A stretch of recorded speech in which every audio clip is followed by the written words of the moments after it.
முத்தமிழ் அறிஞர் புதல்வர், முந்து தமிழ்நாட்டின் முதல்வர்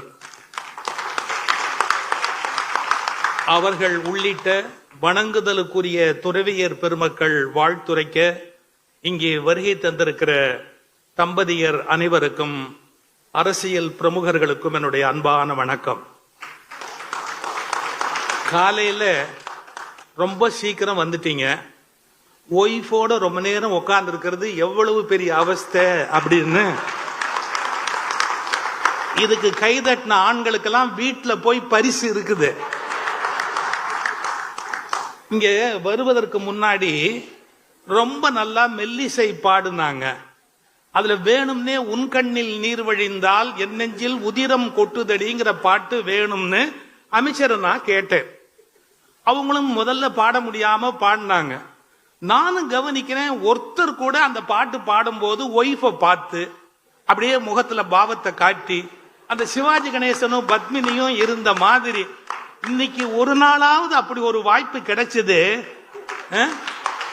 கொஞ்சம் ஒரு நிமிஷம், அந்த படத்துல ஒரு சீன் வரும், வியட்நாம் வீட்டுல அந்த பாட்டுல ஒரு வரி வரும், என் வேதனையை யார் அறிவார் அப்படின்னு ஒரு வார்த்தை. அந்த கணவன் பாடுறான், என் வேதனையை யார் அறிவார் அப்படின்னு. பத்மினியோட கண் அப்ப பார்க்கணும். அதாவது என்ன நான் கூடவா தெரியாது, எனக்கு கூடவா உன் கஷ்டம் தெரியாதுங்கிற மாதிரி அந்த கண்ணுல ஒரு கவலையை காட்டுவாங்க. அடுத்த வரி பாட்டுல, உன்னை போல் தெய்வம் ஒன்றே அறியும். இதெல்லாம் இப்ப தட்டுங்க, அப்பெல்லாம் ரசிச்சிருக்க வேண்டாமா? அந்த பாட்டு வரிய எவ்வளவு நல்லா பாடினாங்க. நல்லது, ஏதோ ஒரு 2 மணி நேரமாவது ஒன்னா இருந்தீங்க, வாழ்க. இந்த விழாவில் எனக்கு ஒரு நேரம் கொடுத்திருக்கிறாங்க. நான் அந்த நேரத்தை ஒருபோதும் மீற மாட்டேன். எப்பவுமே நான் என் எல்லையை மீற மாட்டேன், ரொம்ப கரெக்டா இருப்பேன். ஒரே ஒரு விஷயம், நீங்க எல்லாம் மூத்த தம்பதிகள், எனக்கு 73 ஆச்சு, அதனால கொஞ்சம் புத்தி சொல்றதுக்கு ஒரு தகுதி இருக்கு. ஆனா புத்தி சொன்னா யாரும் கேட்க மாட்டாங்க, அதுவும் புரிஞ்சு வச்சிருக்கிறேன். நான் ஒரே ஒரு வார்த்தை உங்ககிட்ட சொல்லிக்க விரும்புறேன். இந்த விழாவில் ஒரு அரசு தலைவர் என்ற முறையில் மட்டுமல்ல, முதல்வர் தேர்ந்து நீங்க தெரிஞ்சுக்க வேண்டிய ஒரு முதல் செய்தி சொல்றேன். என்ன தெரியுங்களா?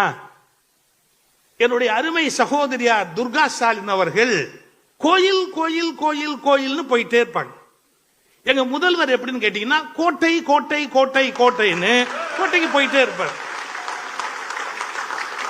நான் கோட்டைக்குள்ள வரேன் அப்படின்னு அம்மா சொல்ல மாட்டாங்க, நான் கோயிலுக்குள்ள வரேன் அப்படின்னு ஐயா சொல்ல மாட்டாரு. என்ன புரிஞ்சுக்கணும்?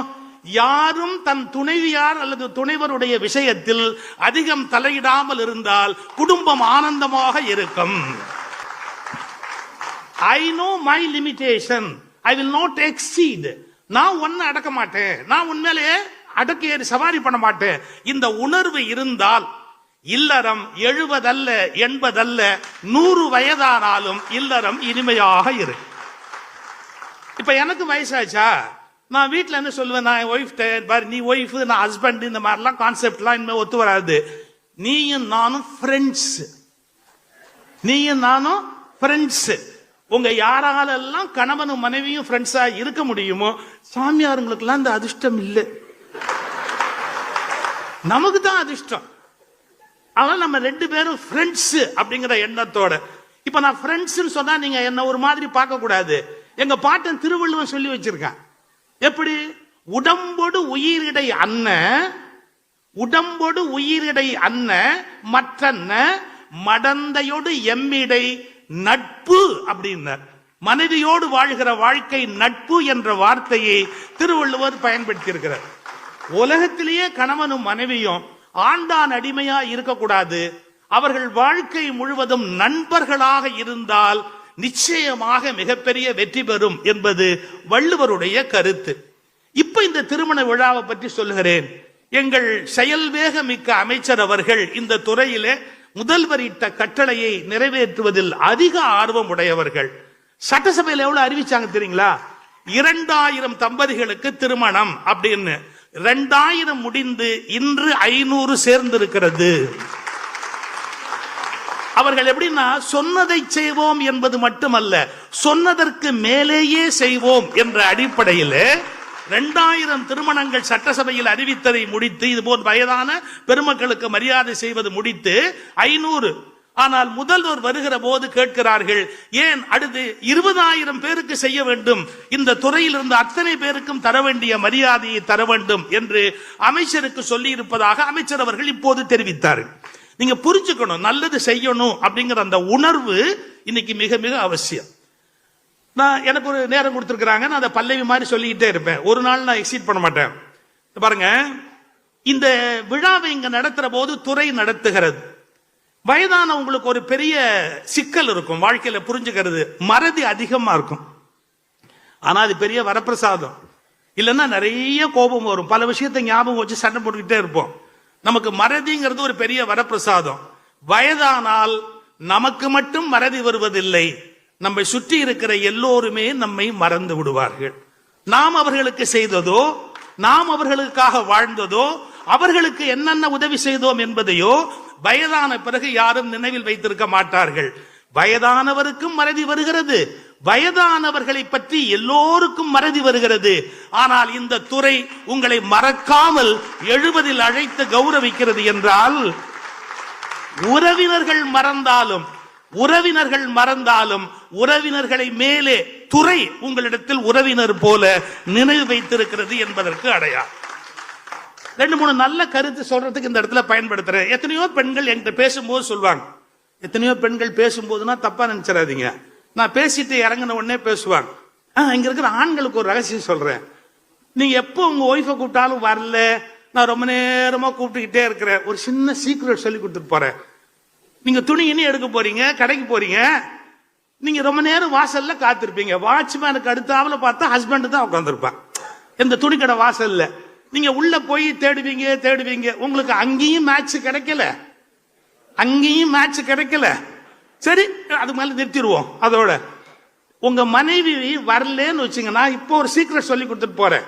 என்ன தெரியுங்களா, ஒரு ஆம்பளை மனைவியை கூப்பிட்டு வரல அப்படின்னா வரவழைக்கிறதுக்கு ஒரே ஒரு வழி இருக்கு. நீங்க வேற யாராவது ஒரு பொம்பளையோட பேச ஆரம்பிச்சா எங்க இருந்தாலும் ஒய்ஃப் வந்துருவா. இது பெரிய சீக்கிரம். இது ராமாயணத்திலே இருக்குது தெரியுமா உங்களுக்கு? சூர்ப்ப நகையோட ராமர் பேசினார் சார், சீதை உள்ளே வந்துட்டார். என்ன அங்க ஒரு பொம்பளையோட பேச்சு அப்படின்னு வந்துட்டா. பாருங்க, என் பேச்சை கேட்டதுல உங்களுக்கு எவ்வளவு நல்ல டிப்ஸா கத்து கொடுத்துருக்கோம் பாருங்க.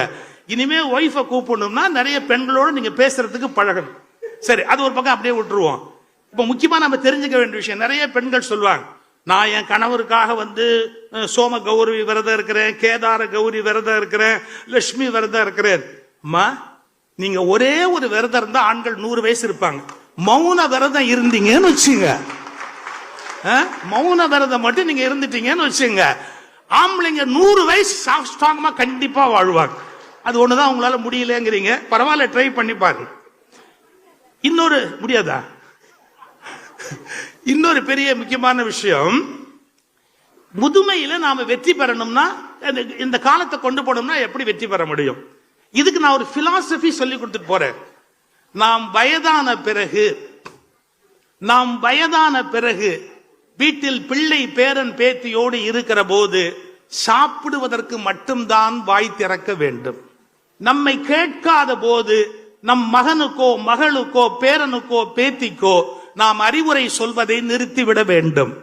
நாம் மகிழ்ச்சியாக இருக்க வேண்டும் என்றால் அவரவர் விருப்பப்படி அவரவர் இருக்கட்டும் என்று தலையிடாமை தத்துவம் அப்படின்னு ஒன்ன பின்பற்றணும்னு வச்சுங்க, கடைசி வரைக்கும் நம்மள முதியோர் இல்லத்துக்கு அனுப்ப மாட்டாங்க. தலையிடக்கூடாது, அது எப்படி இருந்தா என்ன அப்படின்னு. சார், என்னுடைய பெண்ணுக்கு பெண் பிறந்த போது அவளுக்கு வர்ஷினின்னு பேர் வச்சுட்டா, தமிழ்ல பேர் வைக்கல. அப்ப எல்லாரும் என்ன கேட்கிறாங்க, நீ தமிழறிஞர், உன் பொண்ணு பேத்திக்கு தமிழ்ல பேர் இல்ல, வடமொழியில பேர் இருக்கு, நீ தலையிடக்கூடாதான்னு கேட்டாங்க. நான் என்ன பதில் சொன்ன தெரியுங்களா? ஒரு ப்ராடக்ட்டுக்கு அந்த கம்பெனி தான், புரியுதா? அதுல இருக்கிற ஷேர் ஹோல்டர் எல்லாம் பேர் வைக்க முடியாது. ஒரு ப்ராடக்ட்டுக்கு கம்பெனி தான் பேர் வைக்கும், அது அவங்க ப்ராடக்ட், அதனால அவங்க பேர் வச்சிருக்கிறாங்க.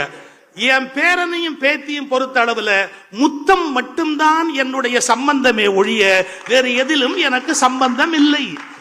சோ லைஃப நாம எவ்வளவுக்கு எவ்வளவு, சரி இவங்கள மாதிரி சன்னியாசியா தனியா போய் தான் சன்னியாசனம்னு இருக்கணும் அவசியம் இல்லை.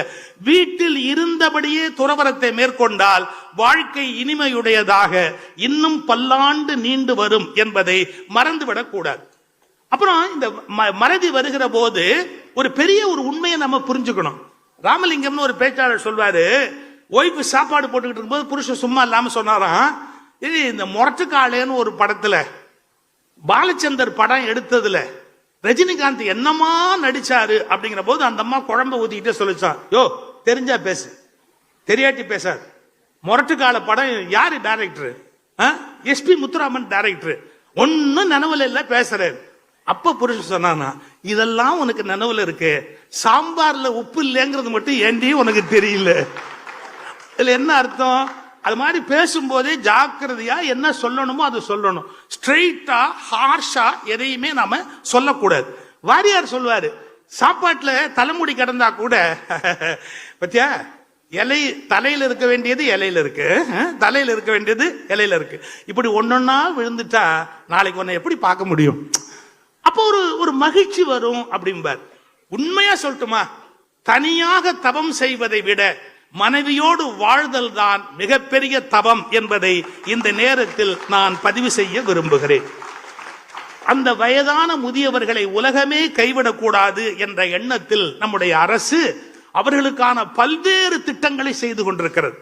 நான் கூட ஒரு மாதிரி ஆலோசனை கூட்டத்தில் எங்க அமைச்சர்கிட்ட ஒண்ணு கேட்டேன், சார் கோயில்ல பிரசாதம் போடுறீங்க, அன்னதானம் போடுறீங்க, மக்கள் சில பேர் பசியில வந்து சாப்பிடுறாங்க, இல்லாதவங்க, எனக்கு ஒரு கவலை இருக்குன்னு. என்ன, 70-75 வயசுக்கு மேலானவங்க எல்லாம் கோயில்ல வந்து கியூல நிக்க முடியுமா? அந்த பிரசாதத்துல போய் சாப்பிட முடியுமா? அப்படி அவங்க கஷ்டப்படாம இருக்கிறதுக்கு நீங்க ஏன் ஒன்னு ட்ரை பண்ணக்கூடாது அப்படின்னு. என்ன, கோயில்ல பிரசாதம் தயார் பண்ணி எங்கு முடியாத முதியவர்கள் இருக்கிறார்களோ அவர்களுக்கு கொடுத்து விடுகிற அளவுக்கு அவங்க வீட்டுக்கு அவங்க கிட்ட இப்பதான் எத்தனையோ வந்துருச்சு, கொண்டு போய் அவங்களுக்கு அவுட் சோர்சிங் கொண்டு போய் கொடுக்கிற மாதிரி ஒரு ஏற்பாடு பண்ணா வயதானவர்கள் முதியவர்கள் இன்னும் மகிழ்ச்சியாக வாழ முடியும். அப்படி இந்த அந்த துறை சார்ந்த முதியவர்களை மதிக்கிற அறநிலையத்துறைக்கு நன்றி, அவர்கள் எண்ணத்தை நிறைவேற்றிக் கொண்டிருக்கிற அமைச்சர் அவர்களுக்கு நன்றி, வருகை தந்திருக்கிற அத்துணை பெரியோர்களுக்கும் என்னுடைய நன்றி. முதல்வர் அவர்கள் இன்னும் பல்லாண்டு பல்லாண்டு பல்லாண்டு வாழ்ந்து, ஏன்னா இப்ப அடுத்த மாசம் அவருடைய பிறந்த நாள் வருகிறது, அட்வான்ஸாவே நாம் அவர்களுக்கு பிறந்த நாள் வாழ்த்து சொல்லுகிறோம். பல்லாண்டு பல்லாண்டு பல்லாண்டு வாழ்ந்து இந்த தமிழ் மக்களுக்கு தன்னுடைய அந்த தொண்டை தொடர்ந்து நிறைவேற்ற வேண்டும் என்று வேண்டி, மறந்துடாதீங்க, தலையிடாமை தத்துவம். நன்றி, வணக்கம்.